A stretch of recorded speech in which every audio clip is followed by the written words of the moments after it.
میں دو چیزیں آج رکھنا چاہتا ہوں.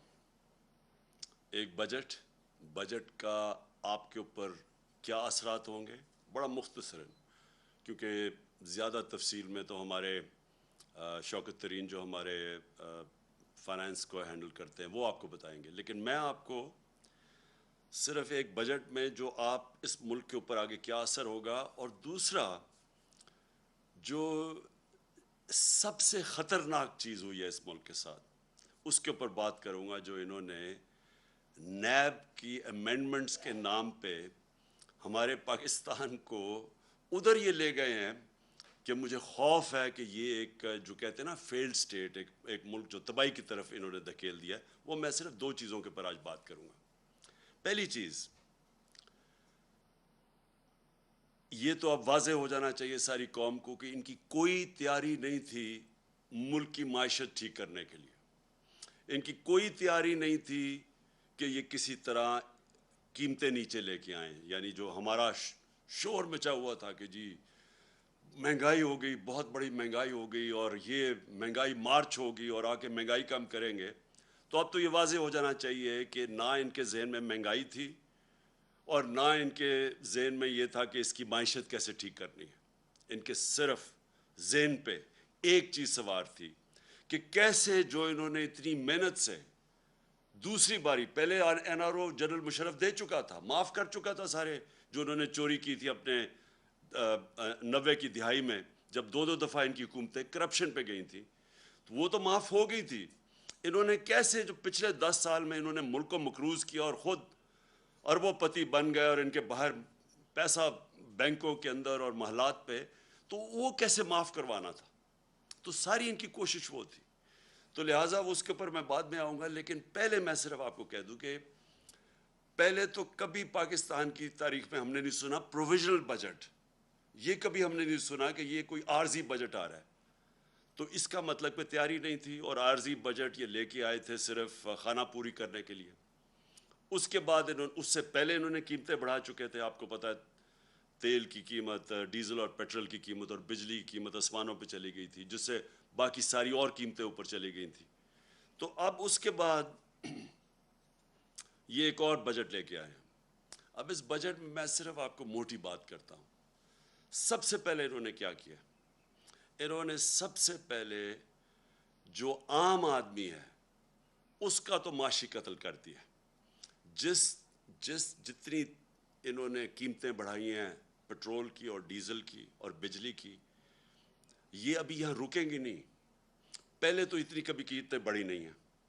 اس کے بعد انہوں نے ایک پیٹرولیم لیوی لے کے آئے ہیں جو 50 روپے پر لیٹر ہے. یہ اب انہوں نے مزید یہ قیمت اور بڑھانی ہے. تو یہ ابھی یہاں رکنی نہیں ہے. یہ ابھی جب قیمتیں بڑھیں گی تو سب سے پہلے یاد رکھیں کہ عام آدمی جس کے مشکل سے آج کل کی انٹرنیشنل مہنگائی ہے، یہ سب مانتے ہیں کرونا کی وجہ سے ایک انٹرنیشنل عالمی مہنگائی ہے، تو ایک تو پہلے وہ مشکل میں تھے. اب انہوں نے جو مزید اور ان کے اوپر بوجھ ڈالا ہے، پہلے تو اور بوجھ پڑا ہے اور اب مزید اور بوجھ پڑے گا. دوسرا انہوں نے جو کارپوریٹ ٹیکس لگایا، جو انہوں نے سپر ٹیکس لگایا. اب یہ سپر ٹیکس کی وجہ سے ہمارا جو اس وقت جو کارپوریٹ کا ٹیکس ہے وہ چلا جائے گا 39% پہ، 39%. جبکہ ہندوستان اور بنگلہ دیش جو یاد رکھیں مقابلہ کرتے ہیں، ہم چیزیں جو بیچتے ہیں دنیا میں، ہمارے جو کمپیٹیٹرز ہیں جن سے ہم مقابلہ کرتے ہیں، وہ ہندوستان اور بنگلہ دیش ہے، ان کے 25% ہے. اب اس کا مطلب کہ ہماری چیزیں جب آپ یہ ٹیکس لگائیں گے تو ہماری چیزیں مہنگی ہو جائیں گی. اوپر سے بجلی ویسے مہنگی ہو گئی، گیس 45% ویسے مہنگی ہو گئی، اور جو ڈیزل اور پیٹرول، کیونکہ ڈیزل اس لیے کیونکہ لوڈ شیڈنگ اتنی زیادہ ہے، لوڈ شیڈنگ کی وجہ سے انڈسٹری کو چلانی پڑتی ہے جنریٹرز پہ، تو وہ سارا جو اب ان کا جو کاسٹ ہوگا جو چیزیں بنانے کی، مینوفیکچر کرنے کی، وہ مہنگی ہو جائیں گی. اس کا اثر آئے گا بے روزگاری کے اوپر، کیونکہ سب سے زیادہ جو روزگار دیتی ہے وہ انڈسٹری دیتی ہے. تو انڈسٹری کے اوپر جب ٹیکس لگے گا، کمپیٹ نہیں کرے گی. اور ابھی کئی انڈسٹریز میں بے روزگار کرنا شروع کر دیا لوگوں کو، تو یہ مزید آگے اور بڑھے گا، یہ جو انہوں نے سپر ٹیکس لگایا ہے. اور یہ آپ کے سامنے ہے اسٹاک مارکیٹ کے اوپر اس کا جو اثر گیا ہے, جو بزنس کمیونٹی پہ گیا ہے, اور اس کے علاوہ جو گیا ہے روپے کے اوپر. روپیہ پہلے تھوڑا سا سن کے کہ جی باہر سے امداد آ رہی ہے تو اس سے تھوڑا روپیہ جو مضبوط ہوا تھا وہ پھر نیچے چلا گیا. تو اور تیسری چیز جو ہمارا زراعت کے اوپر ملک سارا جو ہمارا ملک تو ڈپینڈ کرتا ہے اس کا, کہ زراعت جب اوپر جاتی ہے تو سارے 60% پاکستان کو فائدہ ہوتا ہے. تو اب انہوں نے جو ڈیزل کے اوپر جو ڈیزل مہنگا ہوا اور جو لوڈ شیڈنگ ہے, اس کا سب سے بڑا اثر ہمارے کسانوں پہ پڑنے والا ہے, اور اس کی پاکستان کی پیداوار کے اوپر. تو ایک طرف سیلریڈ کلاس, جس سیلریڈ کلاس کو انہوں نے پہلے چھوٹ دی تھی, جو 1 لاکھ روپیہ مہینہ سے زیادہ تنخواہ تھی ان کو پہلے چھوٹ دی, اور 1 لاکھ سے کم یعنی 50,000 روپے کا اب نیچے سلیب لے آئیں, یعنی 1 لاکھ سے 50,000 روپے آ گئے. پہلے انہوں نے کہا تھا کہ 1 لاکھ تک چھوٹ ملے گی, 50,000 روپے مہینے پہ بھی ٹیکس آ گیا ہے.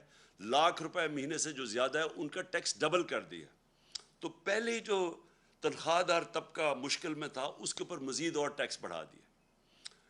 اور اس سے کیا ہوگا؟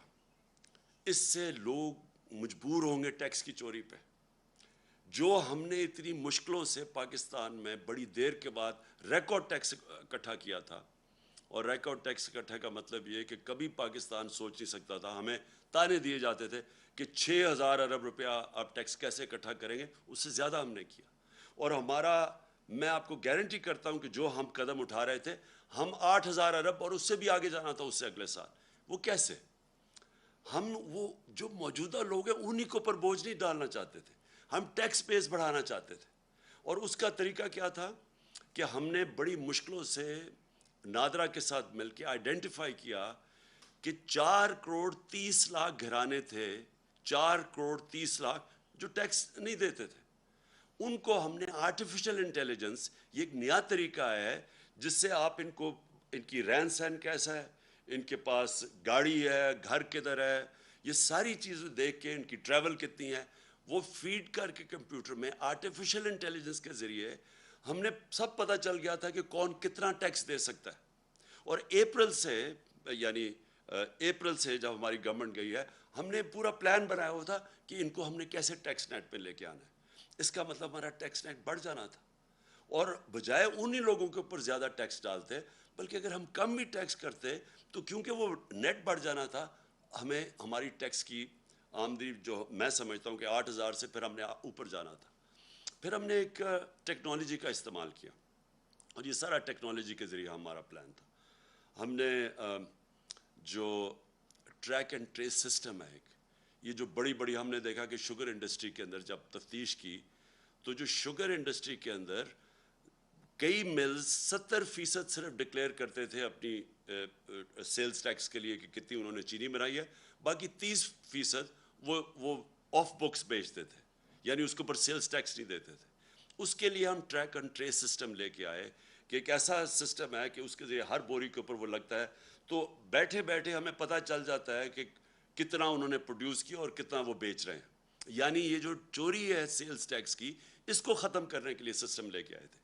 20 انڈسٹریز کو ہم نے چنا تھا, 3 پہ ہم شروع کر دیا تھا ٹریک اینڈ ٹریس سسٹم, اور ہمارا پلان تھا کہ 20 تک ہم پہنچیں گے.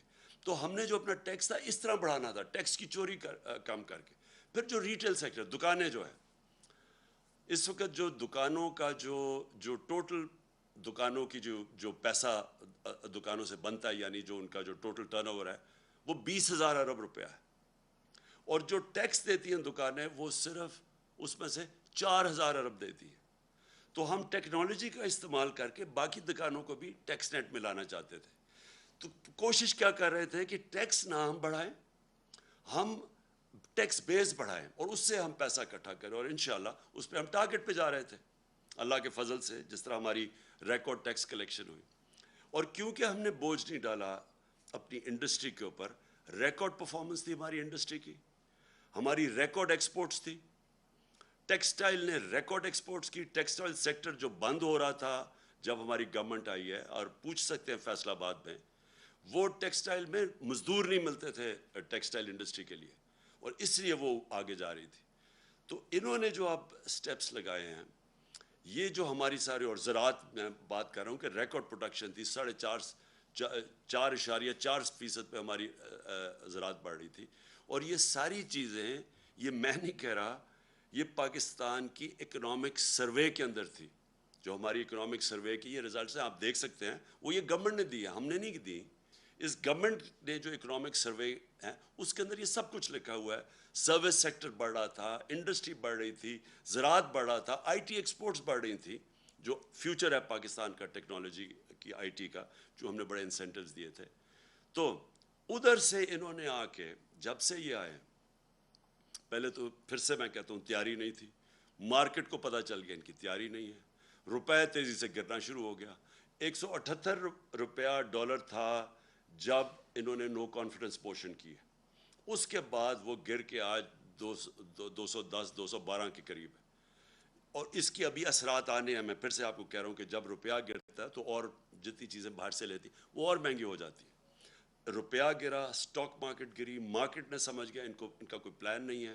اور اس کے بعد ریکارڈ مہنگائی بھی ہوئی. اور اب یہ جو بجٹ دیا ہے، اس سے آپ یہ سمجھ لیں کہ ابھی مہنگائی نہیں صرف ہونی، صرف اس سے جو تنخواہ دار اور جو موجودہ ٹیکس پیئرز ہیں ان کے اوپر ہی نہیں بوجھ آنا، اس سے ہمارے روزگار کے اوپر فرق ہوگا. یہ بھی میں آپ کو کہہ دوں کہ ہمارا جو روزگار تھا، یہ پیپلز پارٹی اور نون لیگ کی حکومتوں سے سب سے بہتر پرفارمنس تھی روزگار کی. بلکہ جو ورلڈ بینک کی رپورٹ ہے، سارے بر صغیر میں کرونا کے بعد جو ملک میں سب سے زیادہ روزگار تھا یا سب سے کم بے روزگاری تھی، وہ پاکستان تھا. اس سے بے روزگاری بھی بڑھے گی، اور اس سے ہماری انڈسٹری متاثر ہوگی، اس سے ہماری زراعت متاثر ہوگی، اس سے ہمارا جو سیلری طبقہ ہے اس کے اوپر بوجھ پڑے گا. اور میں جو دوسری، اب میرا جو پہلو ہے اس میڈیا کا آپ سے بات کرنے کا، وہ یہ ہے کہ دیکھیں، یہ تو انہوں نے بجٹ کے اندر لوگوں کے اوپر مشکلات آ گئی، لیکن جو انہوں نے جو امینڈمنٹس کی ہیں نیب کے قانون میں، آج ہم سپریم کورٹ میں وہ گئے ہیں اور چیلنج کرنے کے لیے. لیکن اگر یہ خدا نہ خواستہ، اور مجھے پورا اعتماد ہے اپنی عدلیہ کے اوپر کہ وہ یہ ظلم نہیں ہونے دیں گے پاکستان کے اوپر، کیونکہ اگر یہ کامیاب ہو گئے اس چیز پہ، میری آج ایک آپ بات یاد رکھ لیں کہ کوئی پاکستان کو دشمن کی ضرورت نہیں ہے. یہ جو کرنے جا رہے ہیں یہ ملک کی تباہی ہے. دیکھیں، میں اپنی قوم کو، جب تک میں زندہ ہوں، میں نبی صلی اللہ علیہ وسلم کی جو حدیث ہے کہ تمہارے سے پہلے بڑی قومیں تباہ ہوئیں، جب بڑا ڈاکو چوری کرتا تھا تو اس کو آپ نہیں پکڑتے تھے اور صرف چھوٹے چور جیل میں جاتے تھے. یہ جو انہوں نے امینڈمنٹس کی ہیں، یہ صرف اور صرف اس ملک کی تباہی ہے، کیونکہ انہوں نے چھوٹ دے دی ہے سارے بڑے ڈاکوؤں کو. آج اگر میں بڑا کرپٹ ہوں تو مجھے انہوں نے امینڈمنٹ کے ذریعے انہوں نے آج مجھے چھوٹ دے دی ہے. میں دل بھر کے ملک کو لوٹوں، لیکن مجھے جو انہوں نے قانون پاس کر دیا، مجھے کوئی نہیں اب پکڑ سکے گا.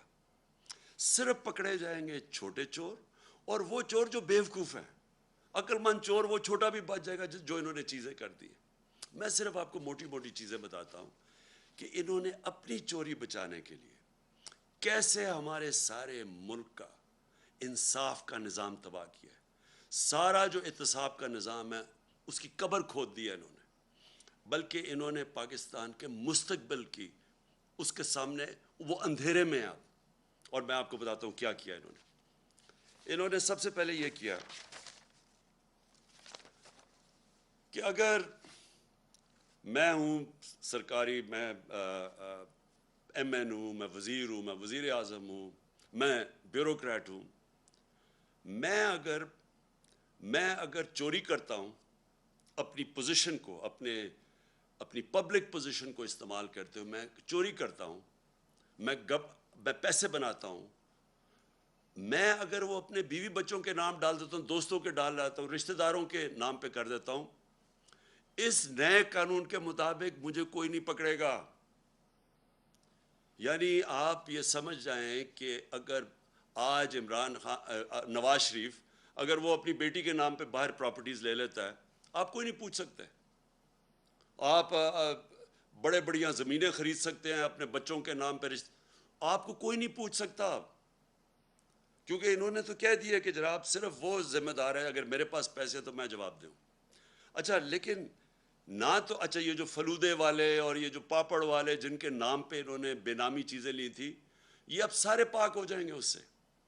پھر اگر فیک اکاؤنٹس میں پیسہ آ بھی گیا اور پوچھ لیا ان سے، تو پوچھیں گے کیا کہ اگر مثلا 1 ارب روپیہ میرے اکاؤنٹ میں آ گیا، لیکن وہ میں نے سارا یا خرچ کر دیا یا باہر بھیج دیا یا اس سے عموماً ہوتا کیا جب آپ زیادہ پیسہ بناتے ہیں، یا یہ جو بڑے بڑے ڈاکو ہیں ان کا اصل میں نقصان کیا کرتے ہیں یہ، کیونکہ ان کی چوری زیادہ ہوتی ہے۔ اب شہباز شریف کی اور بچوں کی صرف جو پکڑی گئی ہے، باقی یہ یاد رکھیں یہ پکڑے گئے ہیں، جو نہیں پکڑے گئے اس کا ہمیں پتہ ہی نہیں ہے۔ 16 ارب روپے کے جو ایف آئی کا کیس ہے، اب یہ کیا وہ پیسہ رکھ سکتے ہیں پاکستان؟ 16 ارب کا جواب دینا پڑے گا، لہٰذا یہ ہنڈی حوالے سے باہر بھیج دیتے ہیں پیسہ۔ یہ جو ان کی باہر پراپرٹیز ہے، آپ اندازہ نہیں لگا سکتے کتنا پیسہ باہر بھیج، اگر پاکستان میں رکھیں گے پکڑا جائے گا۔ یہ ہمارا ہی نہیں ہے کیس، یہ جتنے بھی ملک جن کے اندر غربت ہے، جن کو ڈیولپنگ ورلڈ کہتے ہیں، وہاں سارا ملک ان کی غربت کی وجہ یہ ہے، وہ بھی طاقتور ڈاکوں کو نہیں پکڑ سکتے، جس کو وائٹ کالر کرائم کہتے ہیں، ان کے پاس بھی وہ وکیل نہیں ہوتے جو ان کی وائٹ کالر کرائم پکڑ سکے۔ وہ بھی کیا کرتے ہیں کہ وہ بھی پیسہ چوری کیا، ملک سے باہر بھیج دیا۔ تو یہ جو رپورٹ ہے، یہ بھی میں بار بار لوگوں کو بتاتا رہتا ہوں کہ یونائٹڈ نیشنز کے سیکرٹری جنرل نے یہ تفتیش کروائی ہے، وہ پینل کا نام ہے فیکٹ آئی پینل۔ اس کے مطابق 1700 ارب روپیہ ہر سال غریب ملکوں سے جاتا ہے امیر ملکوں میں اور آف شور اکاؤنٹس پہ، اور بڑے بڑے ان کے محلات لینے کے لیے، جس طرح لنڈن میں مے فیئر کے اندر بڑے بڑے نواز شریف جن محلوں میں رہتا ہے، اس طرح ساری غریب ملکوں سے ان کے پیسے والے لوگ، ان کے وزیر، وہ سارے یہ کر رہے ہیں۔ اس لیے ہر سال غریب ملک غریب ہوتے جاتے ہیں، کیونکہ اس طرح کے بیٹھے ہوئے ہیں جو زرداری اور شریف، یہ ملک سے پیسہ باہر بھیج دیتے ہیں۔ تو اب انہوں نے کیا کیا ہے کہ پہلے تو انہوں نے کہا نا کہ جی اگر وہ مثلا پاپڑ والے کے نام یا وہ مقصود چپڑاسی کے نام پہ ہیں تو آپ پوچھ نہیں سکتے، پہلے تو یہ آ گیا۔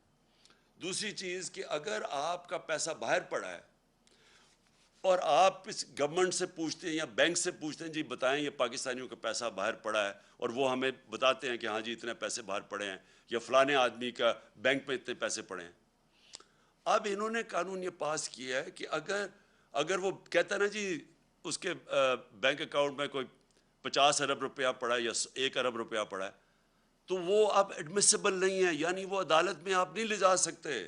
وہ جو بھیجے گا، جس طرح مریم نواز کا انہوں نے بھیجا کہ یہ جو 4 مہنگے مہنگے لنڈن کے فلیٹ ہیں مے فیئر میں، یہ جو کمپنیز کے نام پہ لیے ہوئے ہیں، وہ کمپنیز کی جو مالکہ ہے وہ مریم نواز ہے، اور وہاں کی برٹش ورجن آئلینڈ کی کمپنی نے جے آئی ٹی کو لیٹر بھیجا تھا۔ انہوں نے جو قانون پاس کیے، اب وہ لیٹر کی کوئی اہمیت نہیں ہے، وہ ایڈمٹ ہی نہیں ہو سکتا۔ تو مطلب یہ ہے کہ جو اس ملک کے بڑے بڑے ڈاکو ہیں، انہوں نے صرف پیسہ ملک سے باہر بھیجنا ہے، آپ پوچھ نہیں سکتے ان کو۔ اگر آپ کو پتہ بھی چل جائے کہ انہوں نے یہ بڑے بڑے محلوں میں رہ رہے ہیں، آپ نہیں پوچھ سکتے ان کو، کیونکہ اپنے آپ کو اجازت دے دی ہے۔ تو اس کا مطلب جو چھوٹے چور، جو سائیکل چور، جو بھینس چور، یہ جو موٹر چور، یہ اس طرح کے لوگ ہی صرف پکڑے جائیں گے، بڑے بڑے ڈاکو آپ نہیں پکڑ جا سکتے۔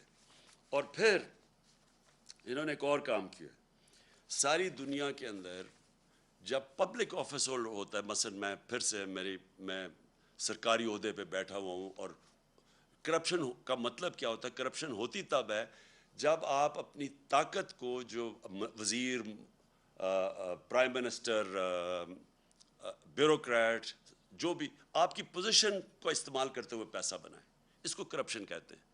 تو میں جب اب ساری دنیا میں قانون یہ ہے کہ میں اگر اس عہدے میں بیٹھا ہوں اور ایک دم میری صرف میں جس طرح مقصود چپڑاسی 15,000 روپے اس کی تنخواہ ہے، اور ایک دم 3.25 ارب روپے اس کے بینک میں آ جاتا ہے، تو ساری دنیا کے اندر قانون کیا ہے کہ آپ کو پبلک آفس ہولڈر کو عمران خان کو بتانا پڑے گا کہ آپ کے بینک میں اتنے پیسے کدھر سے آ گئے۔ انہوں نے کیا کیا ہے؟ انہوں نے اس کو الٹا کر دیا۔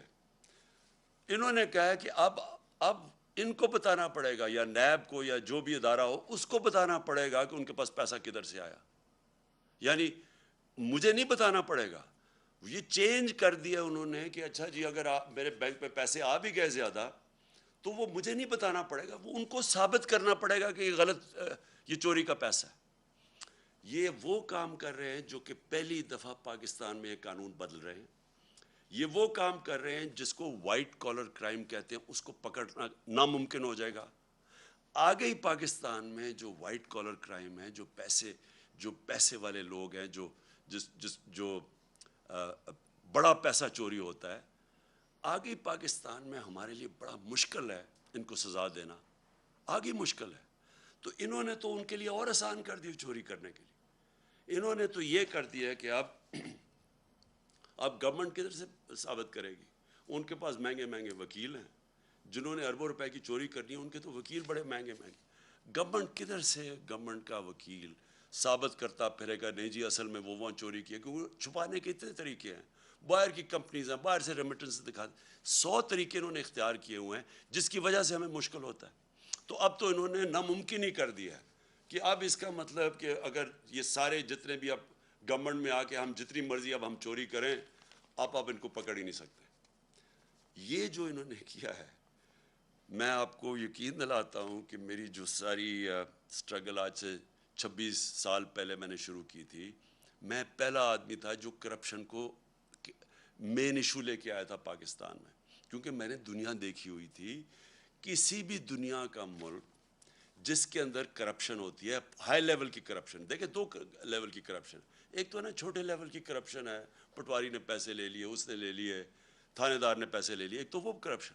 ایک ہے جب وزیر اور اس کے پرائم منسٹر یا اس کے صدر, جب طاقتور لوگ کرپشن کرتے ہیں وہ زیادہ پیسہ چوری کرتے ہیں. چھوٹے لوگوں کے پاس اتنا زیادہ پیسہ چوری کرنے کی ہوتی نہیں, ہوتے کئی کرتے بھی ہیں, لیکن اصل جو ملک کو تباہی ہوتی ہے وہ بڑے بڑے لوگ جب پیسہ چوری کرتے ہیں, اور وہ چوری کر کے مجبوری سے پیسہ باہر بھیجنا پڑتا ہے کیونکہ ملک میں پکڑے جائیں گے. اب جب یہ کر دیا انہوں نے, جو ایک نیب جس کا کام تھا کہ ان لوگوں کو پکڑنا, کیونکہ اس کے پاس انہوں نے سارے قانون بنائے ہوئے تھے اس کو پکڑنے کے لیے, انہوں نے وہ سب کچھ ختم کر دیا. اپنے آپ کو بچانے کے لیے انہوں نے ملک کے اندر دروازے کھول دیے چوری کے. اس وقت آپ کسی بھی طاقتور کو نہیں پکڑ سکتے جو بڑی پیسے چوری کرے. اور پہلے ہی جس طرح میں نے کہا مشکل تھا, لیکن ایک اور کام کیا انہوں نے ایک اور کام کیا ہے کہ یہ جو قانون بنایا ہے یہ 99 سے بنایا ہے. جو 99 کے بعد جتنے بھی کیسز ہیں وہ انہوں نے کیا وہ اس میں شامل ہیں. تو اس کا مطلب کہ جتنا ہمارے دور میں, یعنی ہمارے آنے سے پہلے 2018 سے پہلے کوئی 280 ارب روپے کا نیب نے پیسہ ریکور کیا تھا, جب ہمارے 3 سالوں میں 480 ارب روپیہ نیب نے ریکور کیا 3 سالوں میں. تو یہ جو پیسہ اب ریکور کیا ہے, اب یہ ہو سکتا ہے کہ کئی لوگ کہیں جی اب تو نیا قانون آ گیا, ہمیں وہ پیسے واپس کریں. جو ہم کوئی 160-180 ارب روپیہ مہینے کا ہمیں نیب سے ملک کو آ رہا تھا, اب تو وہ تو ختم ہو گیا نا, وہ تو اب نہیں ملے گا. لیکن وہی نہیں, وہ جو پہلے انہوں نے پیسے نیب نے لیے, ہو سکتا ہے یہ عدالت میں چلے جائے کہ جی ہمیں وہ بھی پیسہ واپس کرو. تو میں آخر میں اپنی قوم سے کہنا چاہتا ہوں کہ ہم اس وقت وہ فیصلہ کن وقت پہ کھڑے ہیں کہ یہ جو لوگ, یہ جو چور تھے جو 30 سال سے ملک میں پیسے چوری کر رہے ہیں, جو پہلے NRO 1 لے چکے تھے, اب آ کے یہ NRO 2 انہوں نے اپنے آپ کو دیا ہے. ہم نے جس طرح کہا سپریم کورٹ میں ہم چیلنج تو کر رہے ہیں, لیکن اگر یہ کامیاب ہو جاتے ہیں اور یہ قانون رہ جاتے ہیں, آپ یہ سمجھ جائیں کہ پاکستان ایک بنانا ریپبلک بن جائے گا. ابھی تو ہم کہتے ہیں نا بننے جا رہے ہیں. بنانا ریپبلک کیا ہوتا ہے؟ بنانا ریپبلک وہ ہوتا ہے جدھر طاقتور کے لیے ایک قانون ہوتا ہے اور کمزور کے لیے دوسرا. بنانا ریپبلک وہ ہوتا ہے جدھر رول آف لا نہیں ہوتا, یعنی قانون کی حکمرانی نہیں ہوتی, مائٹ از رائٹ ہوتی ہے, جس کی طاقت وہ جو مرضی کر لے. ادھر جا رہا ہے پاکستان. ایک طرف ہم نے ٹیکس لگا دیے لوگوں کے اوپر, تنخواہ دار لوگوں کے اوپر, اپنی کارپوریٹ کے اوپر ٹیکس لگا دیے, کسانوں کے اور عام آدمی کے لیے ڈیزل, پٹرول, بجلی وہاں تک پہنچا دیا ہے کہ ان کے لیے اب مشکل ہوگا گزارا کرنا. دوسری طرف جو سب سے بڑے طاقتور ڈاکو ہیں اس ملک میں، جنہوں نے 30 سال سے لوٹ رہے ہیں ملک کو، جن کے پاس اربوں روپے کی پراپرٹیز باہر ہیں، ان لوگوں کو 1100 ارب روپیہ معاف کر دیا ہے. ٹیکس لگا رہے ہیں، ہم نے کتنے ٹیکس انہوں نے ایکسٹرا آئی ایم ایف کے کہنے پہ ٹیکس لگائے ہیں. تو وہ جو لوگ لوٹ رہے تھے ملک کو، 1100 ارب روپیہ ان کا معاف کر دیا ہے اس نیب امینڈمنٹ نے. 1100 ارب روپیہ. ذرا ذہن میں ڈال لیں کہ یہ پیسہ پاکستان کا پیسہ تھا جو چوری ہوا ہے. یہ کبھی ان کو اجازت ہی نہیں ہونی چاہیے پیسہ معاف کرنے کے لیے. یہ قوم کا پیسہ تھا. اپنے آپ کو چھوٹ دے دی ہے. اپنے آپ کو بچانے کے لیے یہ نے ملک کو کدھر تک پہنچایا، انہوں نے کتنا نقصان کیا ہے. تو اس لیے ساری قوم کو میں آج ساری قوم سے اپیل کر رہا ہوں. میں اپنے لیے نہیں کر رہا، میں آپ کے اور آپ کے مستقبل، آپ کے بچوں کی، آنے والی نسلوں کے مستقبل کے لیے کہہ رہا ہوں کہ یہ ہے ٹائم ہم سارے پرامن احتجاج کریں اس کے خلاف. یہ ہمارا جمہوری حق ہے. ہمیں انہوں نے جب 25 مئی کو جب ہم نے پرامن احتجاج کیا، تو جس قسم کے انہوں نے ہمارے اوپر تشدد کیا، یہ میں آپ کو یقین دلاتا ہوں کہ کسی جمہوریت گورنمنٹ میں پاکستان کی تاریخ میں ایسے نہیں ہوا. اور میں آپ کو جنرل مشرف کے مارشل لاء کو کہتا ہوں، میں نے 8 دن جیل میں گزارے تھے. میں نے اس دور میں اس طرح کا ظلم نہیں دیکھا جو انہوں نے اب کیا. اور ایسے انہوں نے ظلم کیا صرف ایک وجہ سے، کیونکہ ان کو پتہ یہ سارا ایک سازش کے ذریعے آئے ہیں، ناجائز ہیں، انہوں نے چوری چھپانے آنا تھا. ان کا صرف ایک اب حربہ رہ گیا کہ لوگوں کو خوف پھیلائیں، ڈنڈے کے زور سے لوگوں کو دبائیں تاکہ لوگ چپ کر کے بیٹھ جائیں، کہ خوف زدہ ہو جائیں لوگ کہ جی ہر جگہ. اور لوگوں کو ٹیلی فون آتے ہیں، کبھی صحافیوں کو ٹیلی فون آ جاتا ہے ان نون نمبر سے، کبھی سوشل میڈیا کے لوگوں کو اٹھا کے 2 دن جیل میں ڈال دیتے ہیں خوف پھیلانے کے لیے. میرے اوپر کوئی 9 پتہ نہیں کتنی FIRs ہیں، صرف کہ کسی طرح ہم ڈر کے چپ کر کے بیٹھ جائیں. میں آج ساری قوم کو کہتا ہوں کہ آپ نے یہ خوف کا بت توڑنا ہے. یہ بہت بڑا بت ہے. یہ بت آپ کو غلام بنا دے گا. یہ بت، اگر آپ اس خوف کے بت سے کی پوجا کرنا شروع کر دیا آپ نے، تو یہ یاد رکھیں کہ آپ اپنے اوپر ظلم بڑھا دیں گے. یہ ظلم بڑھتے جائیں گے آپ کے اوپر.